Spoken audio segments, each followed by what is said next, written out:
आपल्यासोबत अमरावती विधान परिषद निवडणुकीतील काँग्रेसचे अधिकृत उमेदवार हर्षजित देशमुख आहे. तुम्हाला आत्ताच डिस्चार्ज मिळालेला आहे. डॉक्टरांनी काय सल्ला दिलेला आहे? खरं तर 18 तारखेला मतदान होणार आहे आणि त्यासाठी प्रचार देखील तुमचा शिल्लक आहे. बघा, प्रचार शिल्लक म्हणजे पर्सनली नाही, पण माझा प्रचार ऑलरेडी चालू आहे.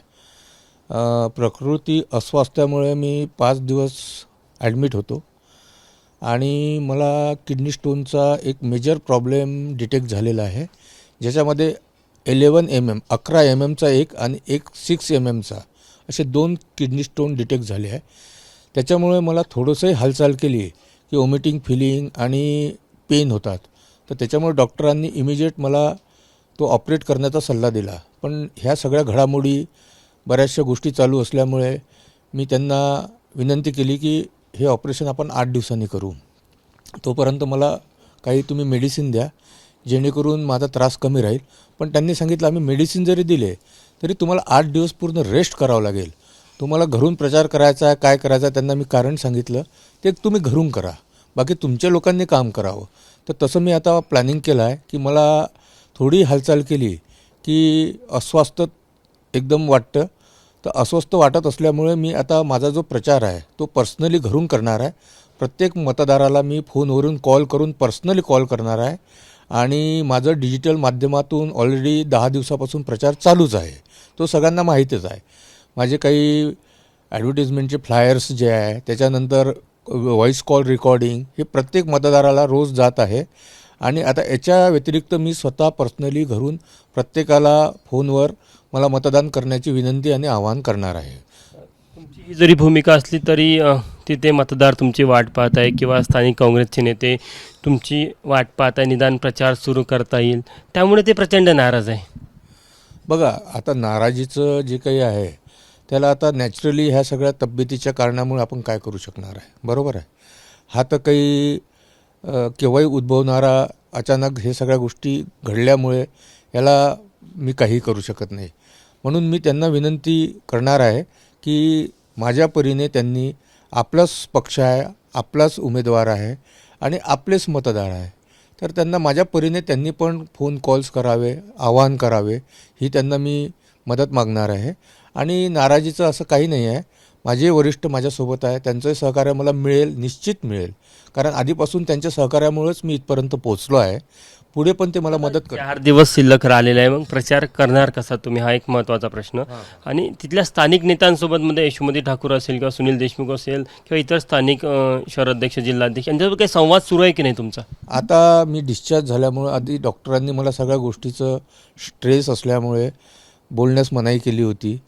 तरी पण आता मी सगळ्यांना आवाहन करणार आहे. सगळे वरिष्ठ माझे पातळीवरील जेवढेही नेते आहे, डॉक्टर सुनील भाऊ देशमुख आहे, बबलू भाऊ देशमुख आहे, शेखावत साहेब आहे, विलास भाऊ इंगोले आहे, मिलिंद भाऊ चिमोटे आहे, वीरेंद्र जगताप साहेब आहे, यशोमती ताई आहे, जेवढेही माझे वरिष्ठ नेते आहे त्यांना मी मदतीची एक विनंती करणार आहे की तुम्ही माझ्या परीने सर्वांना, माझ्या तब्येतीचे असे कारण असल्यामुळे मतदारांना माझ्या परीने विनंती करा. आणि माझ्यातर्फे मी स्वतः प्रत्येक मतदाराला स्वतः कॉल करून विनंती करणार आहे आणि माझे काही कार्यकर्ते पर्सनली जाऊन त्यांना भेटीगाठी घेतील. पण आतापर्यंत अजून काही संवाद झाला नाही का या संदर्भात?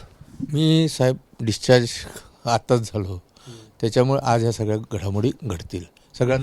सगळ्यांना मी बोलणार आहे, सगळ्यांची माझं बोलणं होईल आज. पण यशोमती ठाकूरने तर गंभीर आरोप केले की तुम्ही 15 कोटी घेऊन पॅक झाले, रुग्णालयात बसून आहे, एक प्रकारे मॅनेज झाले भाजपला. बघा, ते आरोप त्यांनी अशा परिस्थितीत केले की जेव्हा मी 3-4 दिवस पहिले कॅम्पेनिंग केलं, त्या कॅम्पेनिंगमध्ये मी अचलपूर, चिखलदरा, दर्यापूर, परतवाडा, तिवसा आणि अमरावती महानगरपालिकेचे काँग्रेसचे नगरसेवक यांच्या प्रत्यक्ष जवळपास 150-150 लोकांच्या भेटीगाठी घेतल्या आहे ऑलरेडी. आणि त्याच्यानंतर अचानक तब्येतीचं कारण उद्भवल्यामुळे मी ॲडमिट झालो. तर त्या परिस्थितीत त्यांना ही कल्पना कदाचित नव्हती 2 दिवस, तर त्यांना रागाच्या भरात त्या काही बोलल्या असेल, तर त्याला आपण काही करू शकत नाही ना. आणि त्याच्यानंतर त्यांच्या जे वक्तव्य त्यांनी केलं माझ्याबद्दल आरोपाच्या बाबतीत, त्याला मी उत्तर दिलेलं आहे, एक संयुक्तिक उत्तर दिलं आहे की अशा प्रकारचं काहीही नाही आणि मी अजूनही रिंगणात आहे, मी माघार घेतलेली नाही, माझा प्रचार चालू आहे, तर अशा प्रकारचं तुम्ही वक्तव्य करू शकत नाही. आणि त्याच्यानंतर त्यांनी पण कोणती प्रतिक्रिया दिली नाही, त्या पण शांत आहे. तुमचा पण आणि त्यांचा संवाद होत नव्हता, कारण की संवाद थांबला होता, त्यामुळे कुठेतरी शंकेला कारण होतं. बरोबर आहे. त्यामुळेच कदाचित शंकेला कारण होतं. पण त्या परिस्थितीत मी तब्येतीच्या कारणामुळे इतका अस्वस्थ होतो की मी कोणाशी बोलण्याच्या परिस्थितीत नव्हतो. बरोबर आहे. आणि त्यांनी ह्या गोष्टी समजून न घेता बऱ्याचशा वक्तव्य त्यांच्या तोंडून निघून गेले. पण त्याच्यानंतर आता असं आरोप प्रत्यारोपाचा तो प्रकार संपलेला आहे. असं काही नाही. वरिष्ठ मला पूर्ण सहकार्य करत आहे. ताईंचं पण मला सहकार्य मिळेल अशी मी अपेक्षा करतो. वरिष्ठ कशा प्रकारचे सहकार्य करताय नेमकं? आता त्यांनी त्याच्यानंतर माझ्याबद्दल कोणतेही चुकीचं वक्तव्य केलं नाही आहे. ते पण माझी तब्येतीचं कारण समजल्यावर समजून चुकले आहे की खरोखर माझं तब्येतीचं कारण असल्यामुळे मी मतदारच्या म्हणजे कॅम्पेनिंगच्या रिंगणात नाही आहे फिजिकली. तुम्ही नसल्यामुळे प्रचारही ठप्प झालाय तिकडे. नाही, प्रचार आता डिजिटल माध्यमातून तर चालू आहेच ऑलरेडी 10 दिवस. अनेक नेते तर तेही पण प्रचार करताना दिसत नाही. नाही, करतील ते. आता मी त्यांना आवाहन करत आहे, त्यांना मी विनंती करतो आहे आणि त्यांच्या परीने ते करत आहे, करत राहतील. सबके आवाजामध्ये अशी चर्चा की शेवटल्या मुवमेंटला तिसऱ्या उमेदवाराला काँग्रेस समर्थन देईल. अशी मला काही शक्यता वाटत नाही. कारण अशा प्रकारचं अशी चर्चा आहे, पण त्या प्रत्येक चर्चेनंतर तुम्ही बघितलं असेल प्रश्नचिन्ह आहे. बरोबर आहे. तर चर्चा तर राहू शकतात, पण त्या चर्चेनंतर जर स्थानिक नेत्यांनी ठरवलं की तिसरा उमेदवार जो वंचितचा आहे त्याला जर समर्थन दिलं तर तुमची भूमिका काय असणार आहे? माझ्या मते ते नाही देतील अशा प्रकारचं समर्थन. आणि त्या बाबतीत आज माझं त्यांच्याशी बोलणं होणार आहे. बोलणं झाल्यावर या गोष्टी बऱ्याचशा अंशी क्लिअर होतील. तुमच्या या भूमिकेमुळे काँग्रेस हायकमांड देखील प्रचंड नाराज आहे. तिकीट घेताना तुमचं कोणासोबत बोलणं झालं होतं आणि काय ठरलं होतं? बघा, हा तिकीट देण्याचा हा पक्षाचा निर्णय आहे. सगळ्यांशी माझं बोलणं झालं होतं. पण तिकीट प्रदेशाध्यक्षांनी तुमचं नाव सुचवलं होतं की अमरावतीच्या स्थानिक नेत्यांनी सुचवलं होतं? कारण की अनेकांना संभ्रम आहे की तुमचं नाव पुढे आलं. खरं तर अनेक अमरावतीवाले म्हणतात की नागपूरचं आहे, नागपूरचे लोक म्हणतात की आम्ही ओळखत नाही. त्यामुळे उमेदवार तुम्हाला कोणाच्या शिफारसीने मिळाला हा एक महत्त्वाचा प्रश्न आहे. कोणतीही शिफारस नाही. मी सगळ्यांच्या गाठीभेटी घेतल्या, सगळ्यांना मी माझ्या परीने माझा परिचय दिला आणि सर्व सहानुभूतीने तो निर्णय झाला. त्याच्यामुळे असं मी स्पेसिफिक कोणाचं नाव घेऊ शकत नाही. सर्वांनी मला त्याच्यात सहकार्य केलं आणि पक्षाने तो निर्णय घेतला. जिल्हा स्तरावरच्या नेत्यांसोबत तुमची पहिलीच भेटीगाठी होत्या या निवडणुकीच्या निमित्ताने?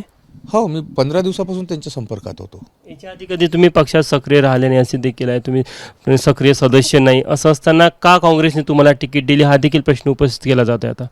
बघा, हे इलेक्शन असं राहते की याच्यात मी आधीपासून काँग्रेस विचारधारणेचा पुरस्कृत करतो. काँग्रेस विचारधारणेला माननीय राहुल गांधीजी असो, सोनिया गांधीजी असो, प्रियंका गांधीजी असो, खरगे साहेब असो, आणि काँग्रेसची जी जुनी विचारसरणी आहे याचा मी आधीपासून मान सन्मान करतो. तर त्या याच्यातून मी काँग्रेसचाच आहे. माझी विचारधारा ही काँग्रेसचीच आहे. त्याच्यामुळे मी काँग्रेसच्याच तिकीटसाठी प्रयत्न केला ना साहेब. तुमची प्रकृती जर खराब झाली नसती तुम्ही ताकदीने लढले असते. आजही मी ताकदीने, म्हणजे प्रकृतीमुळे फिजिकली जाऊ शकत नाही, पण आजही मी ताकदीने लढत आहे असं तुम्ही समजू शकता. प्रकृती अस्वास्थ्यामुळे मी फिजिकली माझा अब्सेन्स आहे. त्याला कारण आहे, कारण मी काही करू शकत नाही. कारण की ज्या प्रकारे यशोमती ठाकूर यांनी गंभीर आरोप केले त्यामुळे त्यांनी तुमचं नाव सुचवलं नाही तर मग कोणी सुचवलं असा एक प्रश्न अमरावती जिल्ह्यातल्या काँग्रेस कार्यकर्त्यांमध्ये आहे. नाही, माझा जो निर्णय झाला तो सर्वानुमते झाला आहे. सर्वानुमते झाला आहे. प्रदेशाध्यक्षांचंही समर्थन होतं. सगळ्यांचं समर्थन होतं. प्रदेशाध्यक्ष या काळामध्ये काँग्रेसचे प्रदेशाध्यक्ष हर्षवर्धन सपकाळ यांच्यासोबत काही बोलणं झालं का तुमचं? नाही, त्यांच्याशी माझं काही बोलणं नाही. तिकीट मिळण्याच्या आधी झालं होतं. सर्वानुमते स्थानिक नेत्यांनी माझं नाव समोर केलं आणि त्यांनी मान्यता दिली. या क्षणापर्यंत तुमचं हर्षवर्धन सपकाळसोबत एकदाही बोलणं झालं नाही? नाही, माझं काही बोलणं झालं नाही त्या बाबतीत. तिकीट मिळाल्यानंतर देखील नाही? नाही, कारण आम्ही कामाला लागून गेलो होतो तिकीट मिळाल्यावर. त्याच्यामुळं त्यांच्याशी आणि स्थानिक नेते एवढे माझ्या मते समर्थ आहेत ना. आणि ही निवडणूक अशी राहते की त्यांनी स्थानिक नेत्यांवरच हे सोडलं होतं की त्यांनी उमेदवार निवडावा आणि इलेक्शन पुढे न्यावे. प्रदेशाध्यक्ष म्हणून आपण उमेदवार जर असलो तर एक राहते की तुम्ही प्रदेशाध्यक्षांनी प्रचाराला यावं, मतदारांसोबत भेटावं, तुमच्यासोबत फिरावं. या संदर्भातही कुठे काही चर्चा झाली नाही? कसं आहे, आता 17 ठिकाणी निवडणूक आहे. प्रदेशाध्यक्ष साहेब एकच आहे आणि याच्या व्यतिरिक्त बरेचसे कामं त्यांच्या मागे राहतात, तर ते कुठे कुठे एवढा वेळ देणार आहे. त्याच्यामुळे जनरली पक्षाची जी बांधणी राहते ना, याच्यात असंच राहते की स्थानिक लेवलला जेही हायरार्की बनली आहे त्या लोकांनी त्या गोष्टीला पुढे न्यावे. तुमची प्रकृती बघता आणि तुमची भूमिका बघता तुम्ही 18 तारखेपर्यंतही घरूनच प्रचार करणं जाणार नाही. शक्यतो डॉक्टरांनी मला पूर्ण 8 दिवस रेस्ट, म्हणजे थोडी हालचाल केली तर मला पेन होतो, प्रॉब्लेम होतो. त्याच्यामुळे त्यांनी तर मला हाच सल्ला दिला आहे की कुठे तुम्हाला हालचाल करायची नाही, पूर्ण रेस्ट घ्यायची आहे.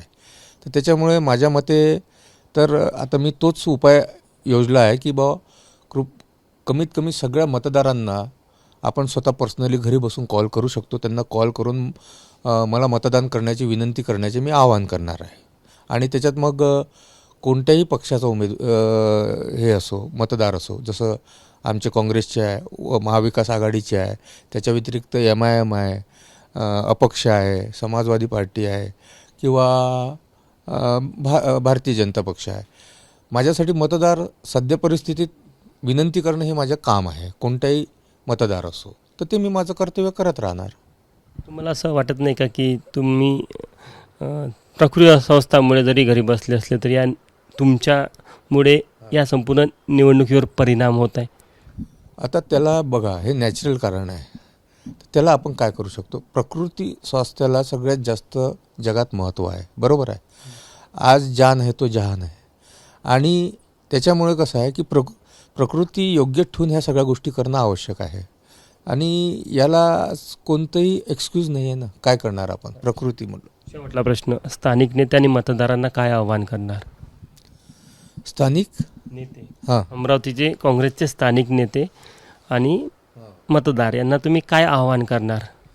माझ्या स्थानिक नेत्यांना, वरिष्ठ पातळीवरील सगळ्या लोकांना मला मतदान आपल्या पक्षाच्या आणि इतरही काही लोकांनी मदत करण्याचे आवाहन मी करणार आहे.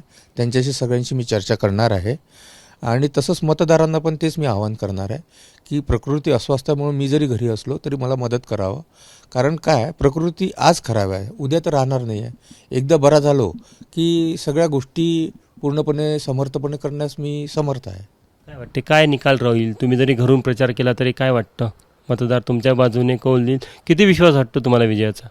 बघा, आता 18 तारखेला मतदान आहे, 22 तारखेला निकाल जाहीर होईल. आज आता मतदारांना प्रत्येक उमेदवाराचं आवाहन करणं हे कर्तव्य आहे. त्याच्यानंतर ही मतदाराची इच्छा आहे. पण मला खात्री आहे की माझी परिस्थिती समजून घेऊन मतदार मला अपेक्षेप्रमाणे मतदान करतील. आणखी प्रश्न, असं तर नाही ना की मतांमध्ये तफावत होती, भाजपकडे जास्त मतदार होते आणि काँग्रेसकडे कमी मतदार, त्यामुळे आधीच लक्षात आलं की आपण निवडणूक जिंकू शकत नाही, त्यामुळे तर तुम्ही माघार घेतली नाही? नाही, मी माघार घेतली नाहीच आहे. हा प्रश्न तुम्ही पुन्हा पुन्हा विचारू नका. प्रकृती अस्वास्थ्यामुळे मी घरी आहे, मी माघार नाही घेतली आहे. माझं डिजिटल माध्यम, सगळ्या माध्यमातून कार्य. स्थानिक काँग्रेसचे स्थानिक नेते म्हणतात म्हणून चर्चेला साहेब बघा अंत नसतो. चर्चा तर सगळ्या प्रकारच्या चालू राहतात. प्रत्येक गोष्टीला प्रश्नचिन्ह राहतो. त्याच्यामुळे अशा प्रकारचं काहीही नाही आहे. मी माझं काम चालू ठेवलं आहे, चालू ठेवेल आणि शेवटच्या दिवसापर्यंत करत राहील. आपण बघू शकतो की हर्षजित देशमुख आहे, अमरावती विधान परिषदेमधील काँग्रेसचे ते अधिकृत उमेदवार आहे. मात्र प्रकृती अस्वस्थामुळे ते मागचे 5 दिवस रुग्णालयामध्ये भरती होते. आता डिस्चार्ज जरी मिळाला असला तरी डॉक्टरांनी त्यांना पुढचे 8 दिवस आराम करण्याचा सल्ला दिला आहे आणि या 8 दिवसामध्ये निवडणूक ही संपणार आहे. त्यामुळे ते प्रचाराला जाऊ जरी शकले नाही तरी ते घरून प्रचार करणार असल्याचं त्यांनी सांगितलं आहे. आणि अमरावतीमधील सर्व मतदारांना त्यांनी विनंती केलेली आहे की मला मतदान करावं. त्यामुळे निश्चितच 18 तारखेच्या मतदानामध्ये काय घडतं हे बघणं महत्त्वाचं राहणार आहे. मात्र ही निवडणूक आता ज्या प्रकारे उलटसुलट चर्चेत आली होती त्या संदर्भात देशमुख यांनी आपलं स्पष्टीकरण दिलेलं आहे. कॅमेरामॅन मिथुन आत्मनेसह तुषार कोहळे, ABP माझा, नागपूर. ABP माझा, उघडा डोळे बघा नीट.